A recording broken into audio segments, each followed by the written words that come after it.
ആധുനിക ശുചിത്വശീലങ്ങൾ കുട്ടികളിൽ അലർജി വർദ്ധിപ്പിക്കുന്നുണ്ടോ എന്നതിനെക്കുറിച്ചുള്ള ഇന്നത്തെ ലഘുവിവരണമാണിത്.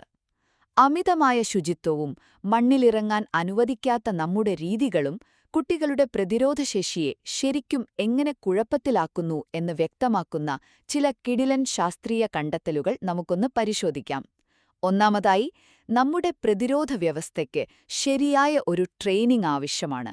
1980കളിൽ ഡേവിഡ് സ്ട്രാക്കൻ എന്ന ശാസ്ത്രജ്ഞനാണ് ഇത് ആദ്യമായി ശ്രദ്ധിച്ചത്. ഒന്നാലോചിച്ചു നോക്കൂ, നമ്മുടെ പ്രതിരോധശേഷി ഒരു സ്മാർട്ട് ഫോൺ പോലെയാണ്, അല്ലേ?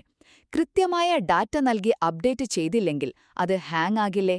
അതുപോലെ തന്നെ മണ്ണിലെ യാതൊരു കുഴപ്പവുമുണ്ടാക്കാത്ത സൂക്ഷ്മാണുക്കളാണ് ശരീരത്തിന് ഈ അപ്ഡേറ്റുകൾ നൽകുന്നത്.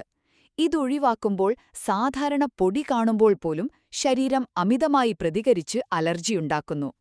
രണ്ടാമതായി, അമേരിക്കയിലെ ആമിഷ്, ഹട്ടറൈറ്റ് എന്നീ കാർഷിക സമൂഹങ്ങളെ തമ്മിൽ താരതമ്യം ചെയ്ത ഒരു പഠനം ഈ കാര്യം അടിവരയിട്ട് പറയുന്നുണ്ട്.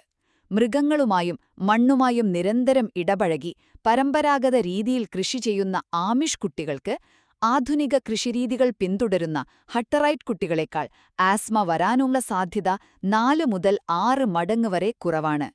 ആമിഷ് വീടുകളിലെ പൊടി എലികളിൽ പരീക്ഷിച്ചപ്പോൾ അവയ്ക്ക് അലർജിയിൽ നിന്നും മികച്ച സംരക്ഷണം ലഭിച്ചു എന്നത് ശരിക്കും ഞെട്ടിക്കുന്നൊരു കാര്യമാണ്. അവസാനമായി നമ്മൾ മനസ്സിലാക്കേണ്ടത്, ഇതൊന്നും കേട്ട് ഇനി വ്യക്തിശുചിത്വം വേണ്ട എന്ന് തീരുമാനിക്കരുത് എന്നതാണ്. ഹൈജീൻ ഹൈപ്പോഥിസിസ് എന്ന ഈ സിദ്ധാന്തത്തിന്റെ പേര് തന്നെ പലപ്പോഴും തെറ്റിദ്ധാരണയുണ്ടാക്കാറുണ്ട്.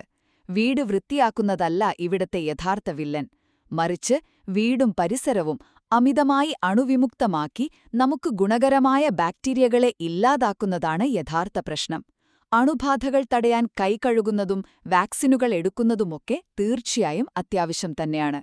ചുരുക്കത്തിൽ, അണുബാധകളെ അകറ്റാൻ അടിസ്ഥാന ശുചിത്വം പാലിക്കുമ്പോൾ തന്നെ സുരക്ഷിതമായ രീതിയിൽ മണ്ണിൽ കളിക്കാനും പ്രകൃതിയോട് ഇടപഴകാനും കുട്ടികളെ അനുവദിക്കുന്നത് അവരുടെ ആരോഗ്യത്തിനായുള്ള ഏറ്റവും മികച്ച നിക്ഷേപമാണ്.